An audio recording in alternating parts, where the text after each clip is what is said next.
Hey everybody, Nick Espinoza, your chief security fanatic here, and today we actually got to talk about modern warfare because modern warfare means modern journalism, and there's good and bad with that. And I think we really need to talk about this. And what got me thinking about this was actually an article I recently read by Morgan Sun of TechCrunch. And here's what's going on, and obviously this relates to Israel, but we're tying Ukraine and essentially human history into this. Now, the world obviously is watching essentially what is the humanitarian crisis in Gaza unfold in real time, and a lot of it's coming through firsthand accounts documented, interestingly enough, on Snapchat. Now, Israel has retaliated against Hamas's October 7th attack. Obviously, that was a huge and horrific day for Israel, and they are really using force. Basically, the Gaza Health Ministry at the moment is claiming 9,000 dead total, of which something like is 3,000 to 4,000 children in that number, possibly higher, and all of that, again, assuming those numbers are correct. Things shift in war zones, and we're going to be talking about why that may not necessarily be correct as well. I'm not saying it is or isn't, I just don't know. Now, the Committee to Protect Journalists has also reported that at least 30 journalists have been killed since Israel's bombardment started, and obviously the total blockade of the region began. Fortunately, we are now seeing some people in Gaza, Palestinians, being able to essentially trickle into Egypt, as Egypt has been slightly relaxing that border. But there's a lot of hotspots in the region right now, and it's just one of the most densely packed populations in the world. So it is just a bit of a meat grinder if it's just full out. It's just absolutely just terrifying. Now, journalists in Gaza are also saying that without consistent access to things like food, water, and power, it is basically becoming impossible to continue reporting, especially that in real time as information continuously shifts. We recently, earlier today, as I'm sitting here talking to you on Friday, November 3rd, basically we were getting reports again from Gaza that an ambulance convoy had been bombed by the Israelis. And there is video that was put out, or I should say verified by Reuters. I do not know their verification process, but I did watch that video, and so basically the claim is that the Israelis hit the ambulance convoy. And again, I'm not siding with anybody here. This is essentially what is being reported and all of that. But again, we have to take everything through a filter that we're going to be talking about. Now, amid calls for ceasefire, TikTok and Twitter, or X or whatever they're going to call themselves next week, those users have been urging followers to essentially go and look at the hotspots and devastation in Gaza using Snap Maps, part of Snapchat, and that is displaying hotspots throughout northern Gaza since those airstrikes began by Israel in October. Now, you don't need an account to view Snap Map. I do not have Snapchat. I was able to see it on my desktop and look around the region, and for the record, it's not just Gaza. There are hotspots in Syria, Lebanon, etc., etc. At the moment, this map is publicly accessible. Anybody can go there. Now, quote, Snapchats is a wealth, all caps, of real-time information and is an important source for all journalists who aren't on the ground right now. That's according to some ex-user, and I'm not INJ my darling, who posted that. I don't know why this individual is being, I don't know this person, I didn't look this person up, I don't know why they're being quoted, and I also don't know if that statement is necessarily true, and this is the crux of the problem that we have. This is what got me thinking about this, as I'm reading this with a very critical eye, and again, I'm not saying Morgan Sun of TikTok, or of TechCrunch is making any of this up or any of these facts are wrong. But this is the problem that we have.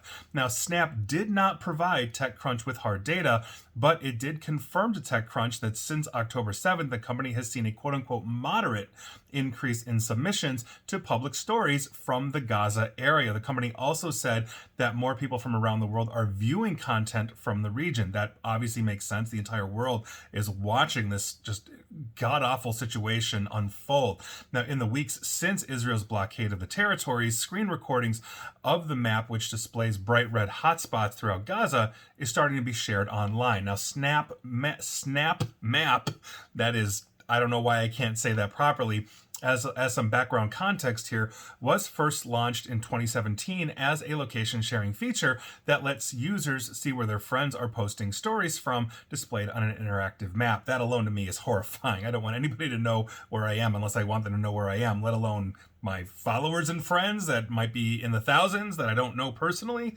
Now, users can also share their content to the quote-unquote Our Story, which is a collaborative public archive of stories posted from popular locations, which are then displayed as hotspots on a heat map. Now, if many users are posting stories from around the same location, for example, the example given here, like a music festival, it starts to show up on a heat map, meaning the more people are putting it on Snap Map, the more red it's going to get. Now, in the years since this map service was launched, it became an unexpected resource for keeping up with current events and highlighting political protests. So, some more examples closer to home here in the United States. The mass shooting, or I should say, following the mass shooting in Parkland, Florida in 2018, which was just an absolutely horrific shooting, students were using that map to document and archive the nationwide classroom walkout, basically demanding gun control or stricter gun control. Now, during the Black Lives Matters protests in 2020, Snapchat users were posting videos expressing solidarity and recording instances of police violence against protesters, and on and on and on. It's also not the first time, for the record, that Snap Map has been used to demonstrate disparity between Israeli cities and occupied Palestinian territories, apparently. Now, in the May 2021 court ruling to evict Palestinian families from Sheikh Jarrah prompted weeks of protests internationally and fighting between Hamas and Israel. On the heat map then, stories posted throughout Israel showed users washing their cars and celebrating their birthdays. Stories posted from Gaza documented a neighborhood, for example, reduced to rubble and all of that. Now, I understand, and this is where Morgan Sun of TechCrunch ends, and I actually really do enjoy her writing. Her writing. I've read quite a bit of her work. I've quoted her before here, on this podcast /video/ radio show, wherever I'm going to, talk about this. But I think it's important to understand the context of what we are seeing here. War has a fog. War has disinformation. It is very difficult to get past confirmation bias to really understand facts. And what I mean by that is, here's what's going to happen, and here's what is happening. We have seen, for example, a hospital that was targeted and bombed, whether it was intentional or unintentional targeting, essentially in Gaza. Now, what happened was Hamas basically came out and said the Israelis essentially launched and blew up a hospital, killing hundreds of people. The Israelis came out and said, no, we have evidence that it was actually an adjunct terrorist group known as Palestinian Islamic Jihad that were firing rockets from a nearby graveyard. One of those must have gone astray and hit the hospital, unless they intentionally did it. Who are you going to believe? Now, if you're on the pro-Hamas, pro-Palestine side, et cetera, you're more inclined to believe Hamas. If you're on the Israeli side, you're more inclined to believe the Israelis. The United States government came out and said, yeah, well, we've also, got evidence, whether it's satellites, drones, et cetera, that rocket did come from inside Gaza. But again, if you're on the Palestinian side and the Americans are with the Israelis, then you're not going to believe them. And on and on and on. Conflict has seen disinformation going back since the beginning of warfare. Whether you're intercepting, written messages, from the king or the general going to the king, and you're inserting whatever you want from there. And when the printing press came around, obviously there was an explosion of misinformation and disinformation, whether it's to assuage a population, whether it's to say, hey, the war is going great when it's really not. I mean, this is as old as time. Ukraine showed us that as well. Deepfake audio, deepfake video, now artificial intelligence turning that up to 11. And so if you are looking at this from both a journalistic standpoint and an intelligence standpoint, can you actually trust Snap Map, or any other heat map like this, or any other social media where we have seen disinformation run absolutely rampant on both sides? This is the problem that we face. And while I have no doubt that there are many people using Snapchat that are in Gaza or in these regions, because again, this is essentially, one of the ways that the world communicates, and they are adding to this in good faith to tell the world what it is. I have no doubt there are people on basically either side of this conflict that honestly want to get the truth out, whatever that truth is. Forget the moral implications, forget the logic of this, forget the political stance. But there are going to be those that are going to abuse it. And that's usually those that are trying to dissuade in some way, shape, or form one side or the other. Meaning, what is stopping, let's say, Hamas from making it sound 10 times worse than it actually is? What's the Israelis stopping the Israelis from saying we're going 10 times lighter than they actually are? We don't know. And so, as we are talking about these things, taking these things as gospel is a huge issue. That's why when the Gaza Health Ministry came out and said, an ambulance was bombed, and Reuters basically said, we've confirmed the video, that's great. But what's the context of that? I don't think, or I would hope that the Palestinians would not bomb their own thing. Is this an accident in Israel? Did they intentionally target this?